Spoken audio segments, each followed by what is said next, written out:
I'm Dr. Pamela McKinney. I'm a senior lecturer at the University of Sheffield Information School. I met Christina at the European Conference on Information Literacy last year. So it's fantastic to be invited here. So those are my Blue Sky contact details there as well, if anyone wanted to get in touch after the session. So today I'm going to talk about sociocultural perspective on information literacy, which is the kind of theoretical background to my work. I'm going to talk a little bit about three studies that I've done that have looked at various aspects of kind of self-tracking practices. So there's three main studies that I'm going to talk about today, and then some conclusions that we've kind of reached about what might be the nature of information literacy in this landscape.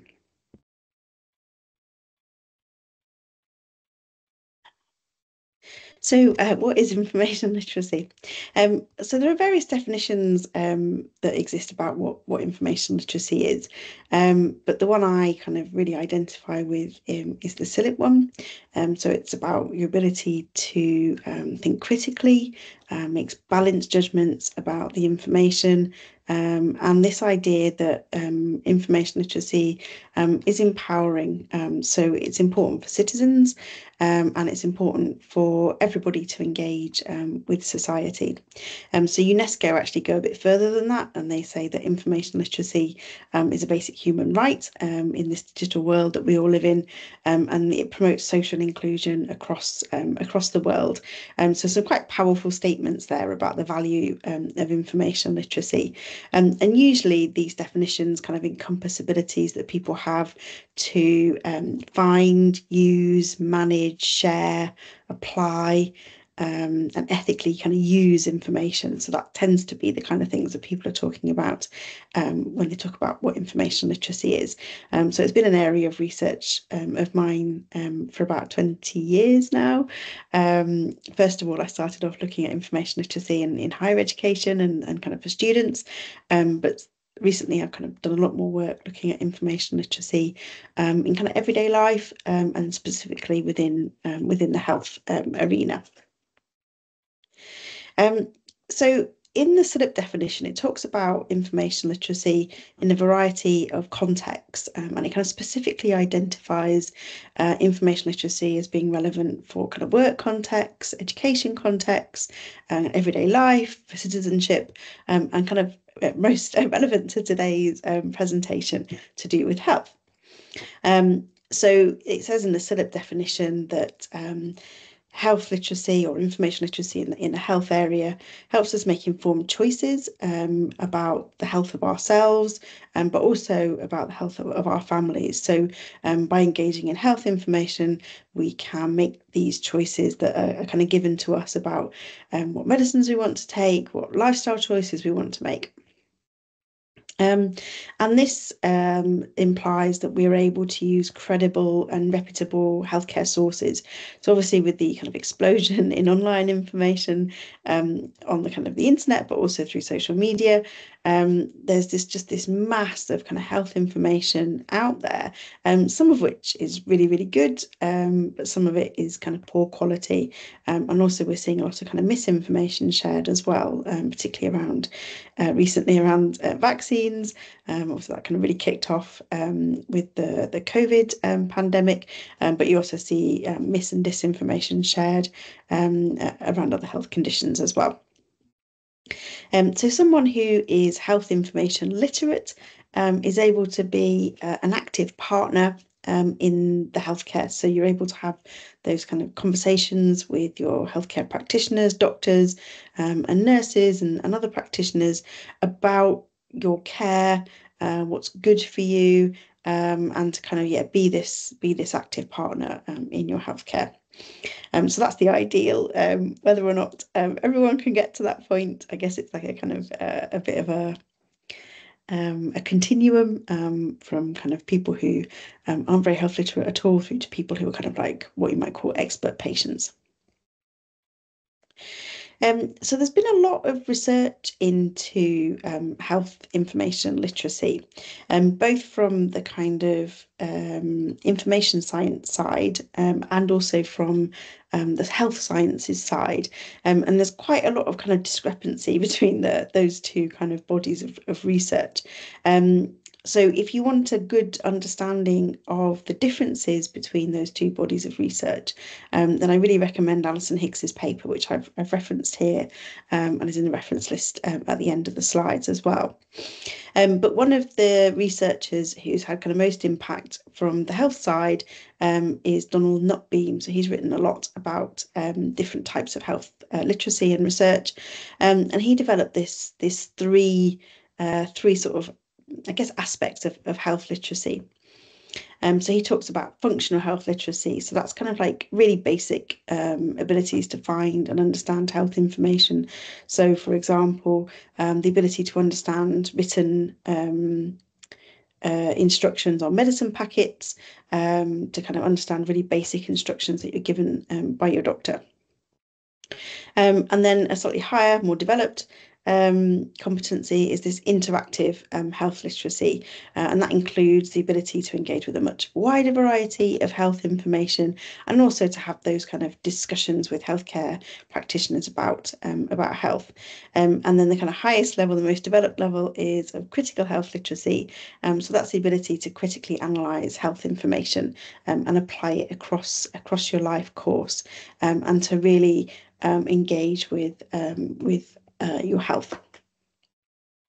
So as I said, these two kind of areas of health literacy research develop quite separately, and what you tend to find from the health perspective is that a lot of the kind of earlier studies were very kind of quantitative in nature. There's a lot that are based around using kind of questionnaires and sort of measurement scales to kind of measure people's health literacy, and a bit less attention paid to kind of how you might develop someone's health literacy.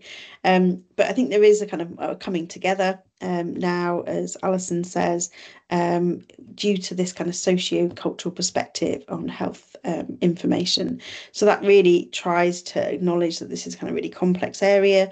The way that people engage with health information is very complex, and it isn't just this kind of really basic level of like, can they read the medicine packet, but much more about how people engage with information. So this kind of socio-cultural perspective has really informed my research going forward. So I thought I'd spend a little bit of time kind of delving into like what that might mean. It's really looking at how we have this kind of collective information literacy practices within our social groups, and kind of looking to see what might be different, unique, or kind of what characterises the health literacy practices of kind of different groups in different times and in different places. And I think what it really does is it says that there's this kind of complexity to the way that people engage with information, and also what information is. So it's not just text. Obviously, we get health information in a variety of places from our own bodies, but also through kind of social interactions. And I'll talk more a bit about those kind of three areas in a bit. But I really like this idea that it's about us constructing meaning from information, and particularly in relation to health. And I think Alison Hicks kind of really talks about how we might, I guess, think about the differences in outcomes of any information activity, and to kind of maybe challenge a little bit this idea that information literacy in and of itself is empowering, because it might not necessarily be, and there might be issues to do with the kind of information that you consume, the kind of networks that you belong to, and what does that mean for kind of information literacy. And this socio-cultural perspective allows us to kind of interrogate some of that. I think it's also important to recognise that not everyone is the same, and that there are these differences in identity. So that might be race, class, gender, and how these really affect our information practices, and kind of acknowledge that there are differences, and there are then also differences in how we support people to become more information literate.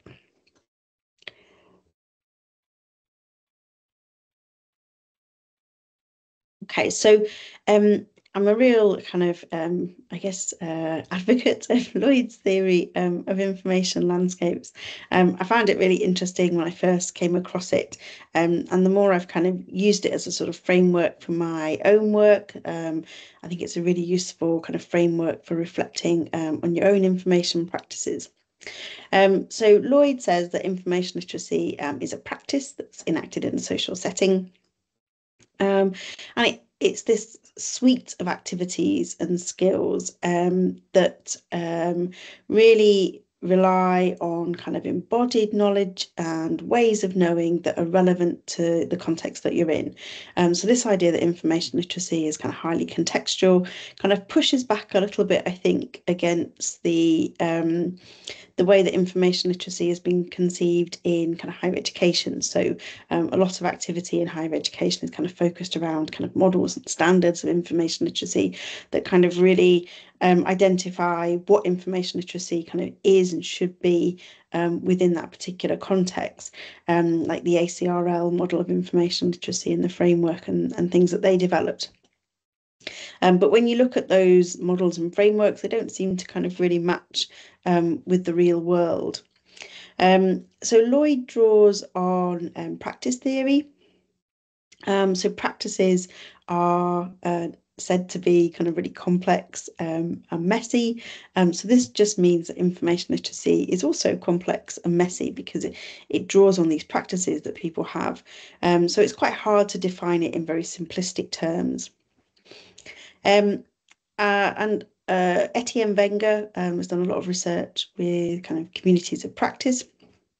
And he says that what counts as information and the kind of value that it has and the authority that we give it is something that people negotiate between themselves in a social setting. And kind of what comes across as kind of being competent is also socially negotiated. So it isn't just this kind of one ideal. There's definitely room for manoeuvre, for change, for kind of variation in that. And other practice theorists have said that practices are kind of continuously remade and renegotiated through participation.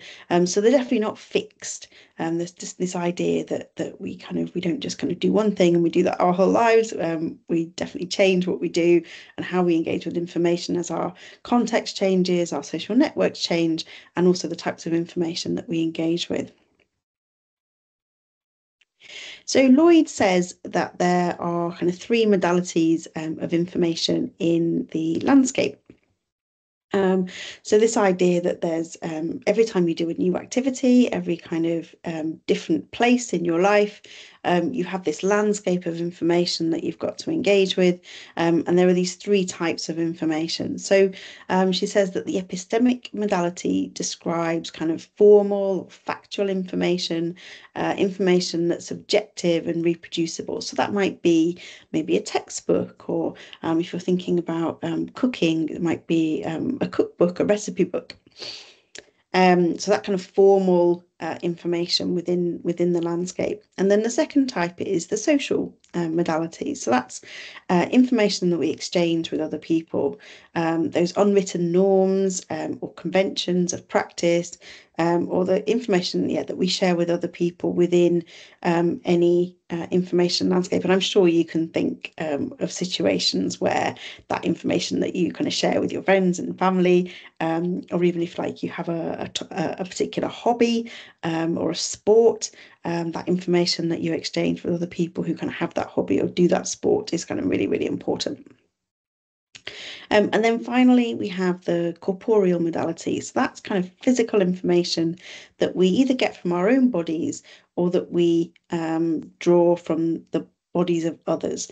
So Anne-Marie Lloyd's kind of research, where she developed this model from, was looking at firefighters and emergency medical technicians in ambulances. And that idea that you can observe somebody else with a patient or undertaking a task like rolling up fire hoses, and kind of getting new information, new understanding, developing your information literacy through observing those activities. Okay, so I'm going to pause now because I want to do a little bit of getting to know what you think about self-tracking before I share the research with you. So this is a software, it's like Mentimeter. It's just called WooClap. So I've got a QR code there, and there's also if you go to www.wooclap.com and enter that event code, you should be able to get into the quiz. So I'm just going to ask you just a few questions, just to kind of see what you think. So I'm going to come out of the presentation now and go to the WooClap page. But don't worry, you'll still be able to see the code. Okay.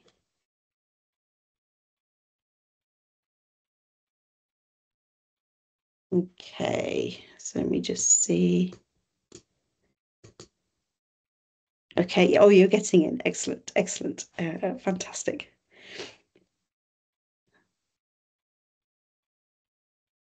Yeah, so it's just some questions. So there's some of them will involve a little bit of typing, but I think I've set it up so that you can do multiple responses if you want. So the first question is just a kind of a poll, but then some of the others will require a little bit of typing as well. So hopefully, hopefully that will go okay. So I use this in my teaching with my students. Because often, you know, when you have like a lot of people in the room, it can be really difficult to kind of get a sense of what everybody thinks without using this kind of software.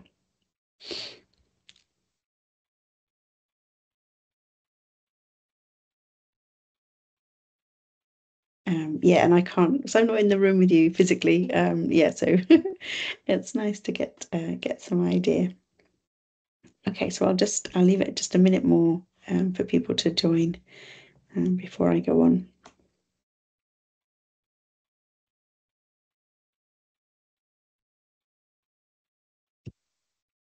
Okay, the numbers have stopped going up, so I'm gonna go on. Okay. So the first question is like, do you track information about your body in any way? The first answer is yes. You currently track. No, not now, but I've done it in the past. Or three, you've never tracked any information.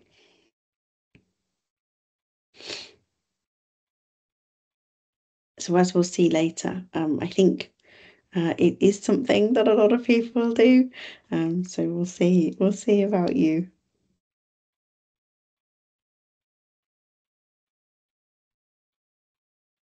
Okay, I'm going to display the results.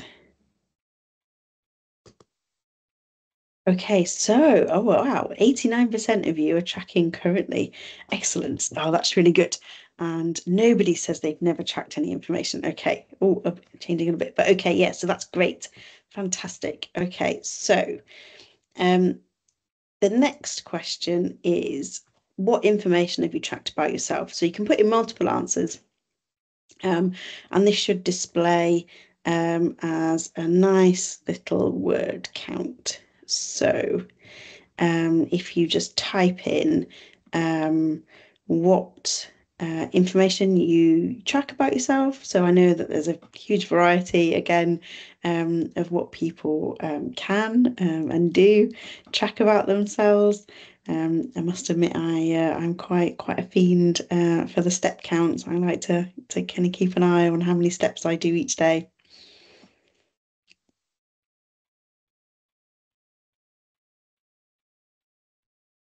Fantastic. Right, I'm going to display the word count cloud, but you can still keep typing.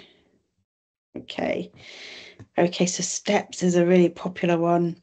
Menstruation, your menstrual cycle, definitely. Yeah, panic attacks, a lot of kind of mood ones, which I think have become a lot more prevalent recently, and a lot to do with health. So your gym progress, weight, calories, um, time using your phone.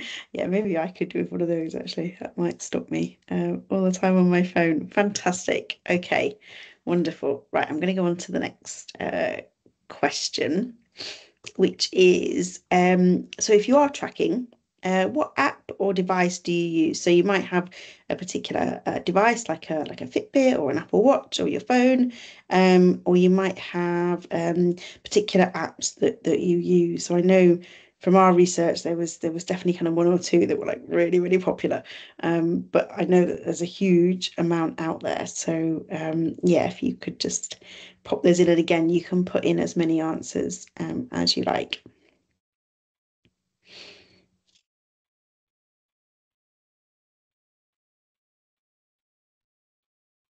Okay, I'm going to start showing the word cloud. Okay, phone coming up as a big one. Again, I think the step counters like on phones have got a lot better. I think when I first started looking at this, they were a bit rubbish. But yeah, Garmin, Apple Watch, and apps just generally, your tablets, um, and Me Fitness. Okay, so the big one that came through in our research, which I don't see on here, is My Fitness Pal. So maybe that's not quite as popular as it used to be. But there's definitely, yes, and Strava. Yeah, I think Strava is another one that's like really, really popular. Okay, wonderful. Okay, and then, so for those of you who track, like what benefit do you get from it? So again, you can just type in your answers. Um, so yeah, so thinking about, what are the benefits to you, to your health? Maybe it's about your mental health. Is what are the kind of the things that you like about self-tracking?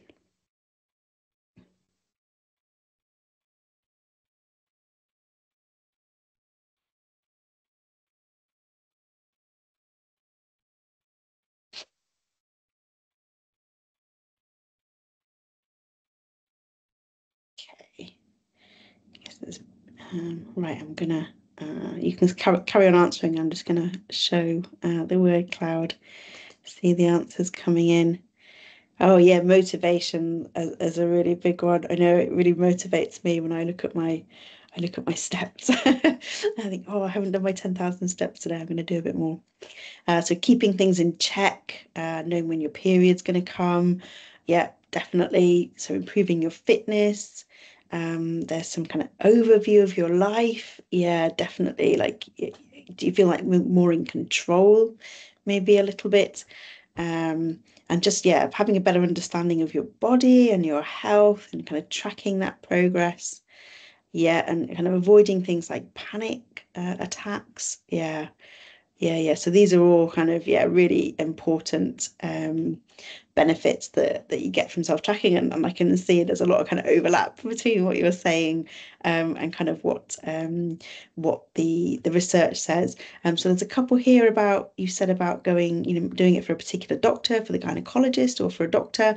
And again, I think there's some interesting research about the extent to which doctors engage with or like patient self-tracked information. I think again it seems to be improving. Seems to be a lot more kind of I guess realization that is actually good data and it can really help. Okay, wonderful. Thank you. And then the next one. So what are the disadvantages to self-tracking? So what have you found that you haven't liked? Has it had any negative effects for you?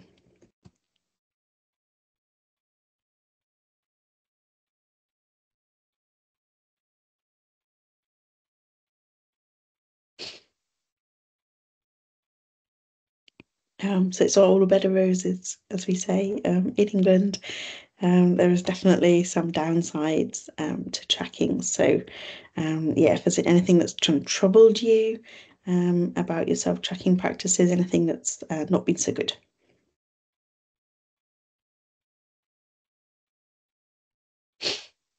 Okay, I'm going to start showing the word cloud.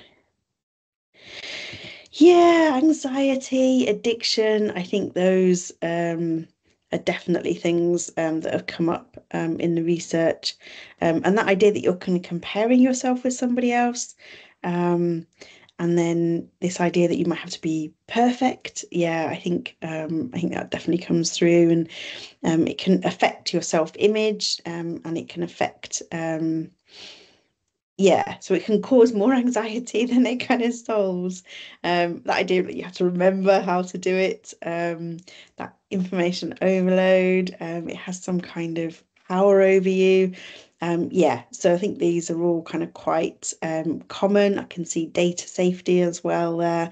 Yeah, so again, I think there seems to be quite a lot of overlap between what you think and what my participants thought as well. So thanks ever so much for engaging with that activity. I'm going to go back to my presentation now. So let's do that. Okay, so I'm going to talk now about the information literacy of self-tracking. Um, so self-tracking used to be this kind of really niche activity.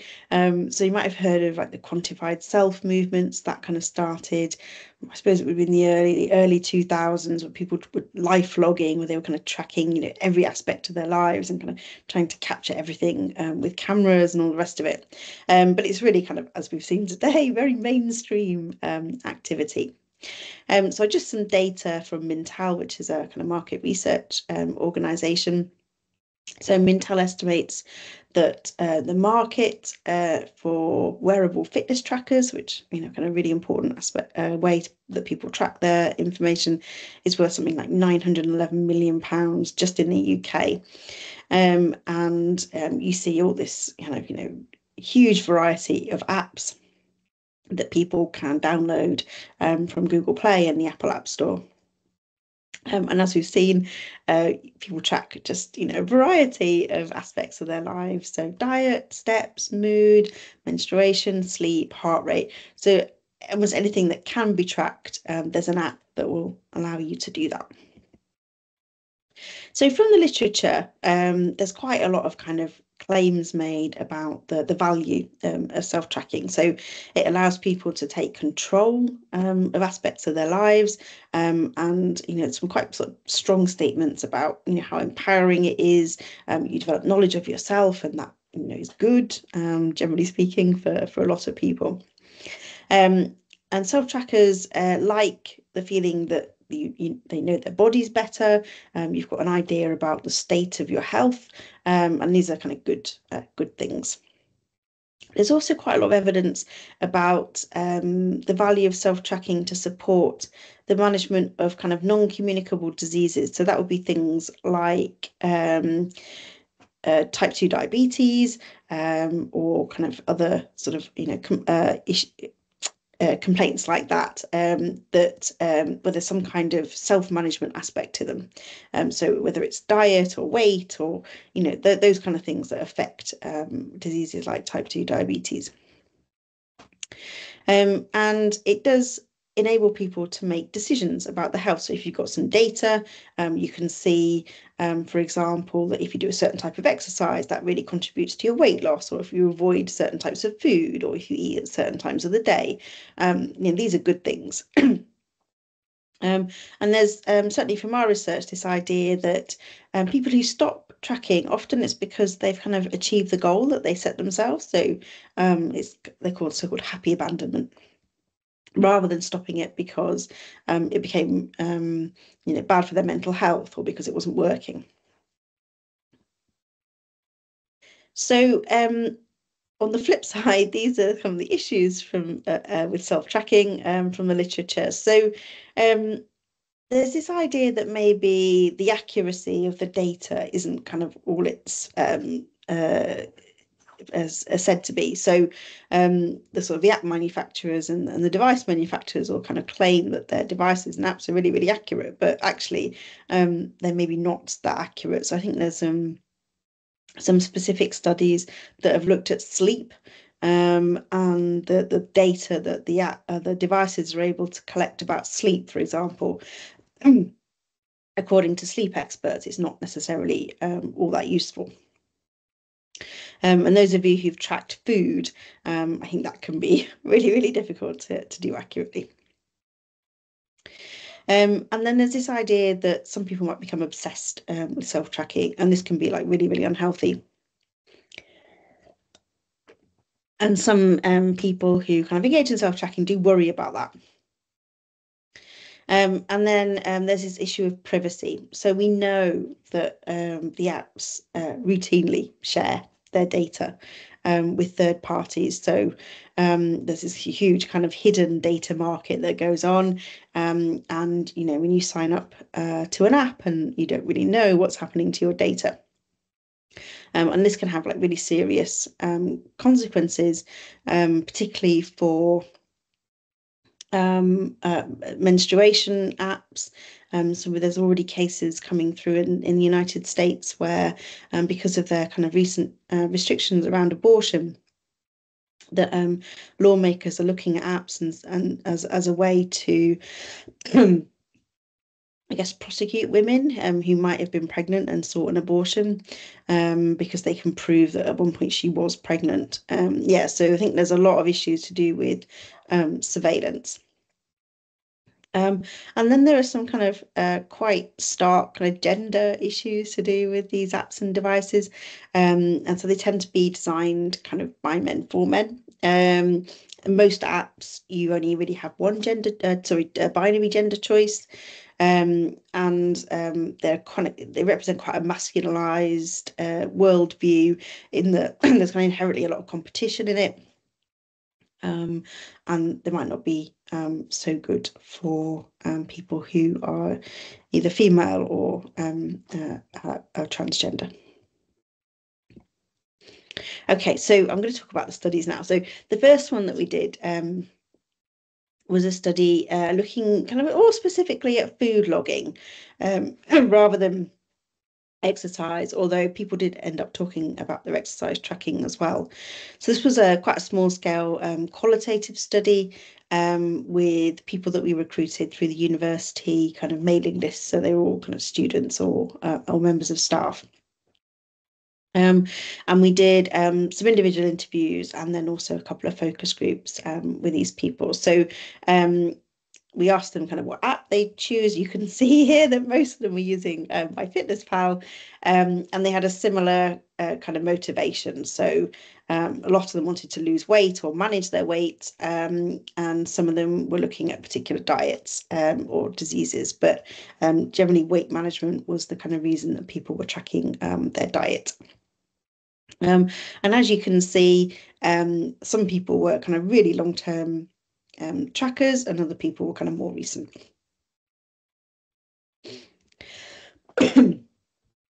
So there was like a lot of variety in terms of the practices that people use. So sometimes they kind of exhaustively tracked everything and did it kind of every meal and were like really kind of diligent about how they tracked. Other people did it as kind of something where they just did it maybe once a day, or maybe they only tracked during weekdays and not at weekends. For some people it was sort of something they thought about all the time, and for others it was just this kind of small reflective moments every day. And so there was definitely this idea that there was some kind of goal associated with the self-tracking, so that'd be weight loss or weight management. And some of them were kind of really into it as a way to kind of understand and learn about their bodies.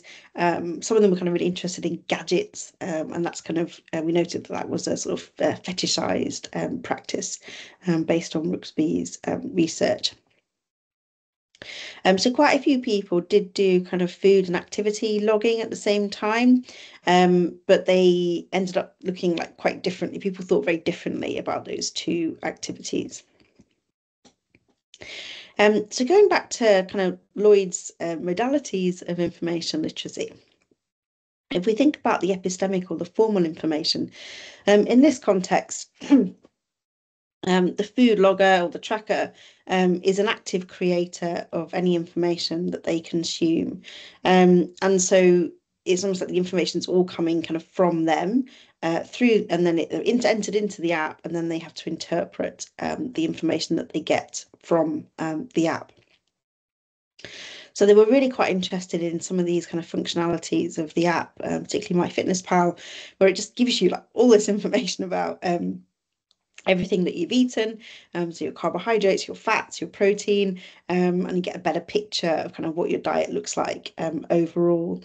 And they really kind of quite liked sort of quantitative information that you got, so you could see a graph of like your calories over time, and kind of, yeah, they quite like that. They like that a lot. So thinking about the corporeal modality, this was kind of quite weird actually, because it's almost like the app kind of replaced a lot of information from the body, particularly in terms of food logging. So there was a lot of talk about the quantity or the weight or the calories of food, rather than the kind of the taste or the enjoyment of food. So there was a certain sense that kind of the tracking practice for food kind of really sort of took away some of the pleasure from eating. And there was definitely a sort of narrative around, focusing and controlling. And I think partly because of this idea that they were really engaging with this quantitative information, they started distrusting kind of visible representations, both of themselves, but then also of the food. So they wanted to weigh the food, they wanted to weigh themselves. They didn't like looking in the mirror because felt they couldn't really trust it. So when we asked them if they like to share their food logging data or practice with their friends, they definitely didn't like to do that. They found it a very private activity. They thought that if they told people about their diet tracking, people would think that they were becoming obsessive. They didn't want to appear boring on social media by saying like, hey, I've lost another like 3 pounds. And they also thought that if they were kind of posting on social media or telling their friends about their dieting, it would kind of make other people de-pleasure food for other people. And they also didn't want to kind of talk about it in their families, especially if they had children, because they didn't want to make their families and young people kind of vulnerable to eating disorders. So even though they were engaging in kind of dieting or, activity, they just didn't want to kind of talk about it at all, really, with anyone. So when we kind of analysed the data, we found 4 aspects really to information literacy in this particular landscape. So the first one was about understanding the importance of quality in data input. So I'm sure you've heard the phrase, rubbish in, rubbish out. So with automatic tracking, like steps and things, and okay, there's probably quite a high degree of confidence, but certainly with food, if you're inputting the recipe into the app, then you have to make sure that you're doing it accurately. So MyFitnessPal does have this mechanism where you can kind of scan the barcodes of food, and that is okay for kind of processed and packaged food. But if you're making your own food from scratch from a recipe, then it can be quite hard to sort of judge those quantities. And as we know, your eyes are often bigger than your mouth, so you need to make sure that you weigh everything. And if you're going to do the logging properly, the information needs to be accurate. The second aspect of information literacy is about the ability to interpret your tracked information and kind of understand the sort of the limitations of the technology. So kind of what the app is good at doing and what it isn't, what your device is good at measuring and what it isn't, and kind of, I guess, modifying your practice and modifying the impression that you get from the data based on that understanding. So the third aspect was this awareness of data privacy and ownership. So when you're putting your information into the app, like where's it going? And how aware are people of that privacy thing?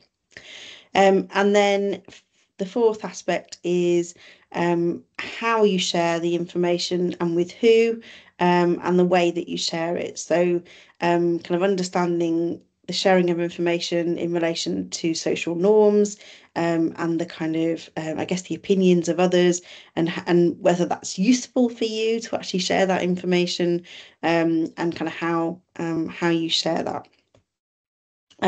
So these kind of four aspects of information literacy I've kind of carried through into the next two studies. And we've used them to kind of frame the questions that we asked people. So the second study, we looked at self-tracking in 3 different kind of communities of people. So people with people who do like parkrun. I'm not sure if they have parkrun where you are, but in the UK, I'll tell you more about it in a minute. People who have type 2 diabetes and people with irritable bowel syndrome.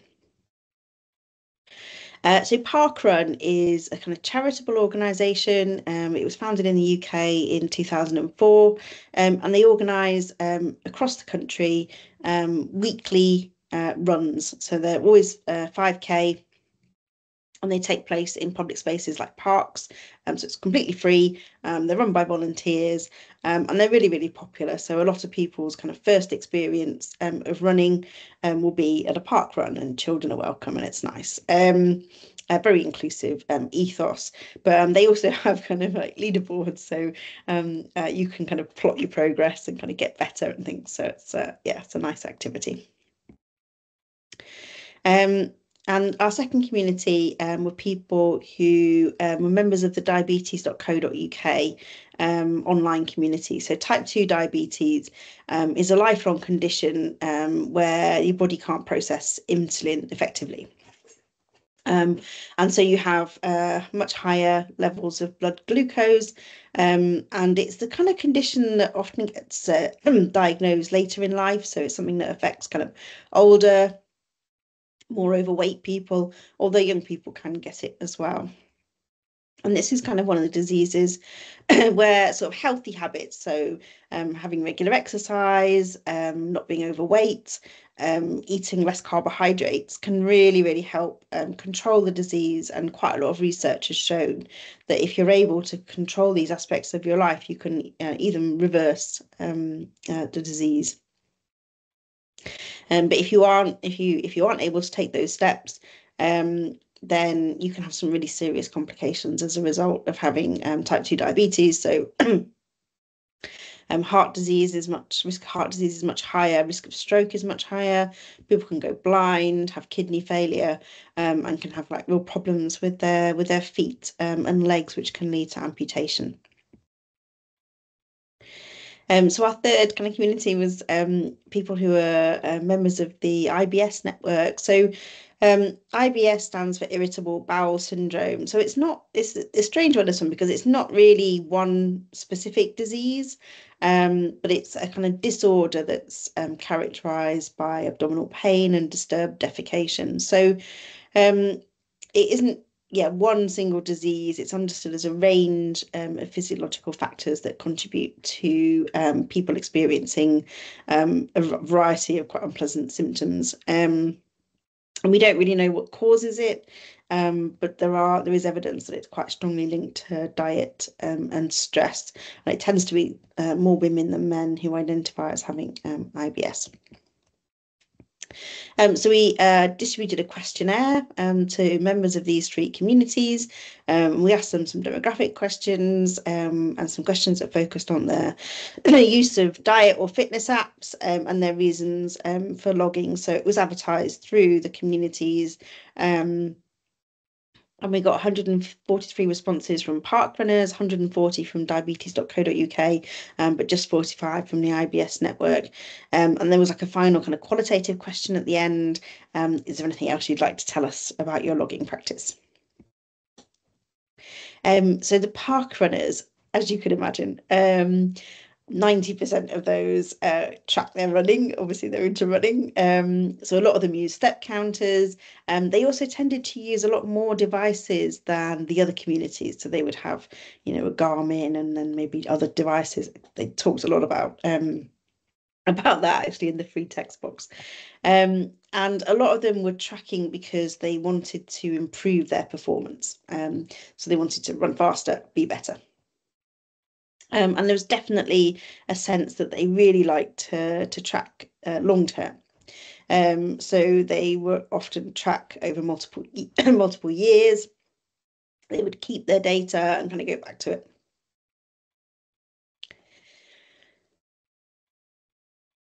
So the type 2 diabetes community. So they did use apps, but also they used like paper diaries to record things like their diet. More than half of them tracked specific aspects of their diet. So as you'd expect, sugar was featured quite highly in that. And the majority of them also track their weight. So these are the kind of risk factors for type 2 diabetes. So it's not really surprising.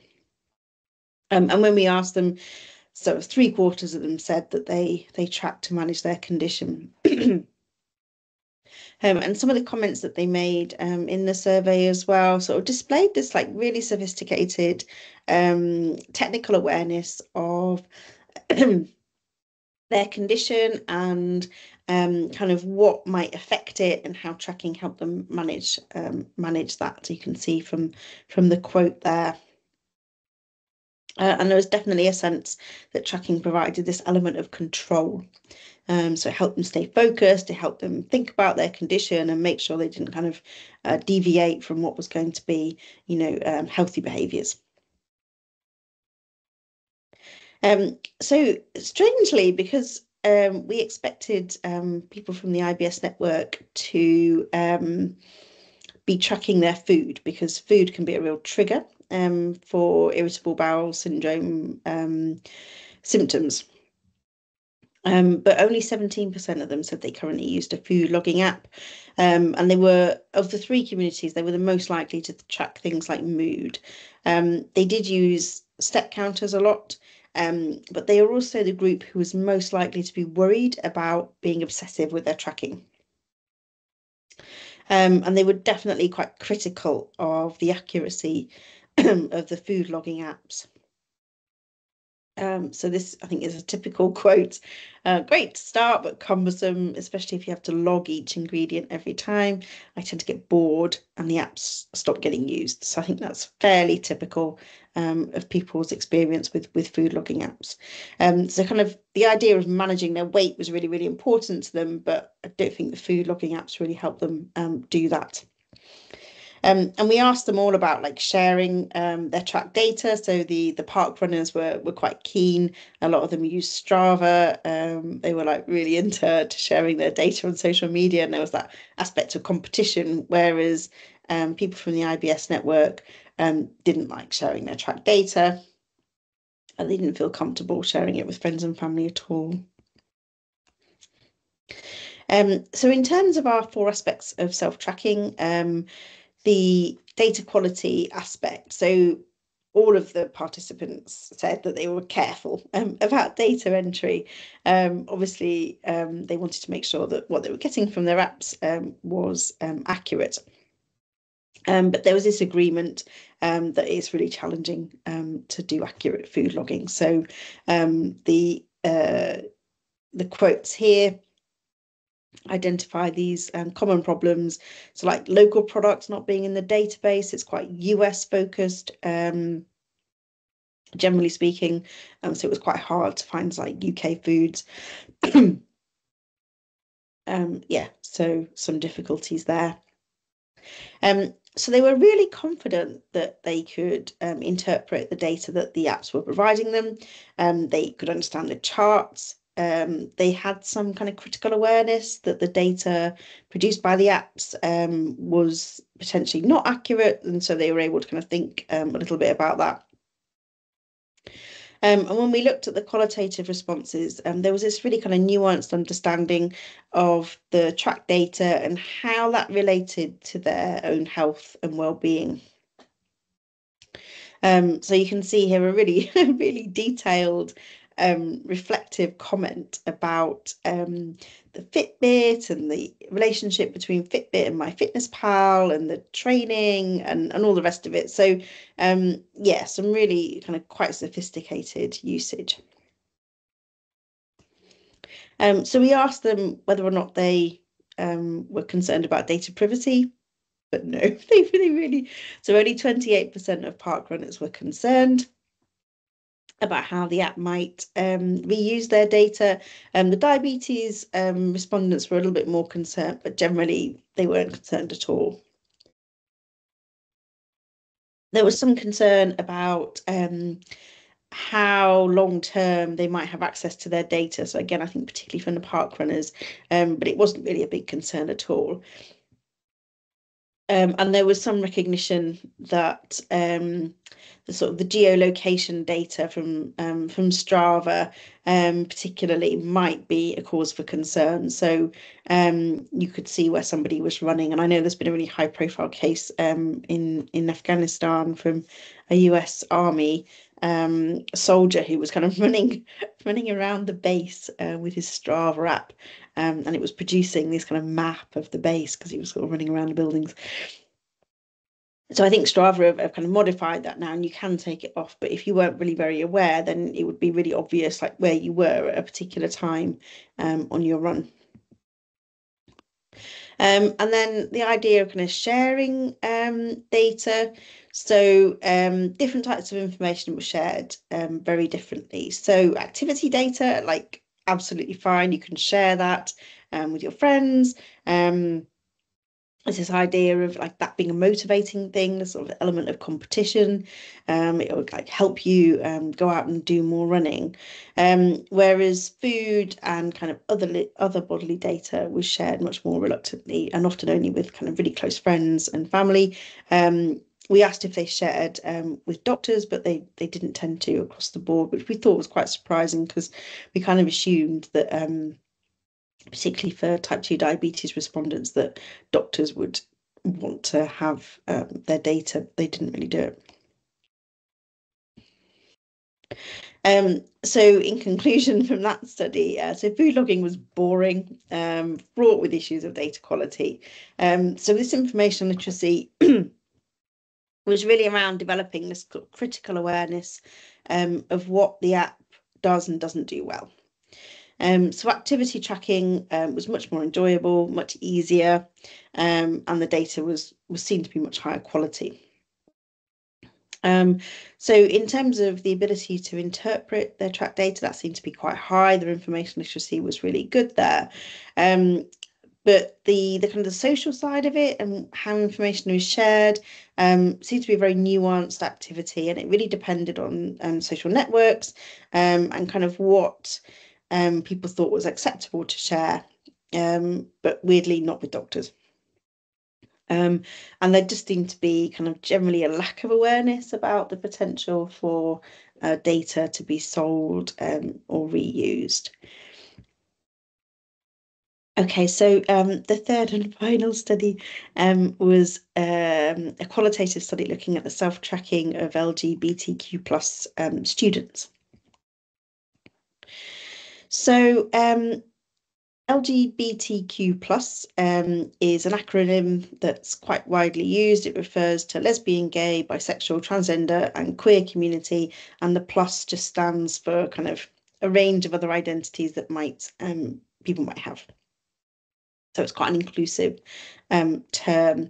So there's been quite a lot of research that's established that the health of the LGBTQ plus community is generally poorer than the cisgender heterosexual population. So they do have a lot of kind of health issues, and there's a lot of kind of barriers to them seeking and receiving healthcare. There's higher incidences of anxiety and depression and lower rates of life satisfaction. and quite high percentages, and this is in the UK, of LGBTQ plus people having issues when seeking medical care, so having negative remarks about themselves and their community from healthcare staff, and just finding it quite an alienating process. So as I said, this is a qualitative interview-based study, so we didn't really know what we were going to find from these participants, so it was very exploratory. And obviously we had ethical approval from the information school. So we recruited people through LGBTQ plus Facebook groups and through student societies at UK universities. And we asked people to sort of self-identify themselves as a member of the LGBTQ plus community, who also engaged in some aspect of self-tracking. So we did a thematic analysis of the interview data. So it was myself, Andrew Cox, and the research assistant who did the analysis. So in terms of what people said they did and why, so they quite often had a complex picture of kind of motivation. So it was maybe monitoring a particular health factor, as the sort of things that you identified when you did the little questionnaire earlier. They wanted to develop a sort of greater understanding of patterns and behaviours, and to kind of really, just understand themselves in a little bit more detail. And there was definitely, I think, in this study more than the others, this idea that self-tracking could help reduce anxiety as a particular kind of aspect of mental health. So sort of remembering things, tracking them, knowing where you are, helped reduce that anxiety. So, and again, I think with this group more than the other groups, there was definitely this idea that of the kind of fluidity of tracking, so it changes over time, and it was often they would track a particular aspect of their body and collect data for a specific purpose.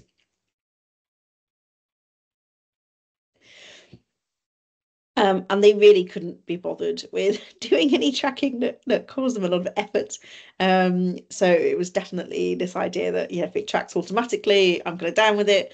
If I have to put a lot of effort into it, I'm not so bothered. And they kind of did recognise that the sort of the passive tracking, so things, apps that sort of collect your activity on your phone, for example, there was this idea that maybe it just sort of, you just accept that surveillance, and it didn't really particularly bother them. So there was some concern about data privacy, but they weren't particularly worried about the reuse of the data. So I think this quote here from the participant is kind of fairly typical. Like, so why would somebody want to know what they had for breakfast? Like, what possible reason would somebody want to know that? Why would it be important that that was private? So there was definitely a sense that there was this trade-off. So the convenience of the app, getting it for free, was seen as a sort of a fair exchange for their data. But there were some kind of protective practices that they engaged with, so they would try and preserve their privacy by putting in a false name or a false kind of birth date, so that the app wouldn't kind of know them and in their kind of real person. So we asked them about data sharing, but they didn't tend to share their data. So the first reason was because they were kind of wary of being judged for it. So I think partly because if they didn't have a very active day, then if somebody saw that, they might judge them for kind of not doing enough. But there was also this sense that they just weren't really that interested in being competitive. So whereas the park runners in the previous study were kind of very keen to be competitive and have leaderboards and, kind of move up and stuff. the participants in this study really didn't like that at all. They found that it just wasn't something that they were interested in at all. And even if their friends and family were engaging in that kind of competitive tracking, they just wanted to kind of pull back from that. But there were some instances where they kind of did some collaborative. So one participant mentioned that their kind of family group were all kind of contributing to a step challenge. And so they were contributing the step to kind of meet a sort of shared goal. And there were some very mixed feelings about sharing data with health professionals. So some people did share their data actively. It was part of their kind of healthcare plan. Whereas others were like, well, I wouldn't tell my doctor this at all. Like, just wouldn't, they just wouldn't do it. So the areas that were sort of, we asked about accuracy and data quality. So the trust that they had in their tracked data revolved around kind of three aspects. So the accuracy of the technology, the sort of range of input options, and how relevant the outputs were to them. So they did have some concerns about the accuracy of this automatic tracking. So you can see the quote here. Participants saying they were just waving their phone around on the bed, and that kind of made their step count go up. So it did make them reflect on whether that was accurate or not. And they also talked about the food issue, and particularly about home cooked meals. And then some of the outputs they recognised as just not being particularly relevant to them or particularly useful. So one of them was tracking their weight through this Lose It app. And they were getting notifications saying that they were having a low calorie day. And it's like, well, why would that be relevant to me? And as with the other studies, there was kind of some fear about becoming obsessive and how that might have negative effects on their mental health. So we asked them about the extent to which their self-tracking kind of corresponded to or affected their LGBTQ plus identity. So some of them just didn't see any connection with tracking at all with their LGBTQ plus identity.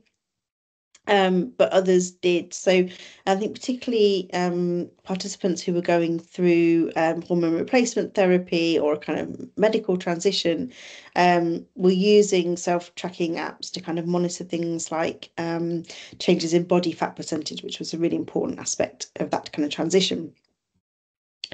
And they did speak quite a lot about the normative assumptions that these apps kind of have around gender, relationships, and menstruation that were kind of quite unpleasant for people. So, for example, the period tracking app kind of assumes that that if you identified as female, then you might be interested in when you're fertile or when you might be pregnant, because the person wasn't in a relationship and it wasn't likely to happen, or you can't use your own pronouns. And so I think there's definitely some issues there. And as with most of them, you only have two gender options. So there was no kind of option to choose a different gender. And I think particularly for these participants, particularly ones who were going through transition, your body is changing. And so it just didn't, the apps didn't really recognise that your body might be different in some way, and that you might be taking hormones or yeah, there was just this kind of disconnect really between the app and somebody's maybe gender fluidity. So in that respect, self-tracking can really maybe exacerbate some of these like already negative implications of being in this kind of minority group.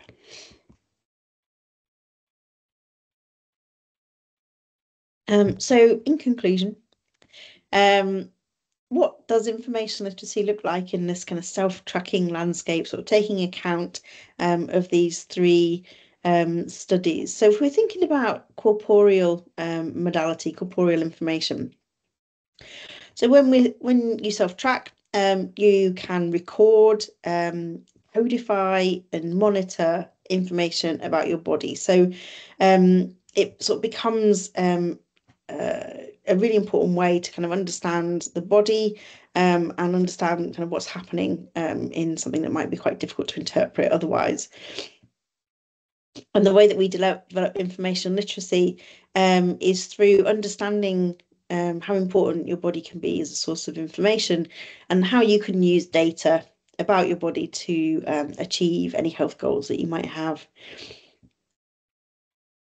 So thinking about the social modality, we've seen that trackers make really nuanced decisions about what information they can share and how they can share it in their social networks, both on and offline. So information literacy could be improved if there was kind of more socially acceptable ways of sharing tracked information that was kind of safe and effective for people. And then in terms of the epistemic modality, the app manufacturers and devices definitely kind of position tracked information as being objectively true. But most of our participants notice that there's inconsistencies, inaccuracy. So information literacy is really related to kind of understanding these. And if there was some better advice from health agencies around self-tracking, and maybe doctors kind of engage with it a little bit more, that could really support information literacy, because there'd be maybe some advice and guidance about what the information is useful for and how you can use it to support your health. So empowerment, I suppose, comes from understanding the aspects of like privacy and surveillance to do with self-tracking information. There isn't really a lot you can do about your privacy. You're sort of kind of, I guess, forced into kind of giving up your data through the apps and devices that you use. There's not really a lot we can do about that, but perhaps understanding it and taking steps that you can to kind of work out what you're comfortable with is one aspect where you can kind of empower yourself.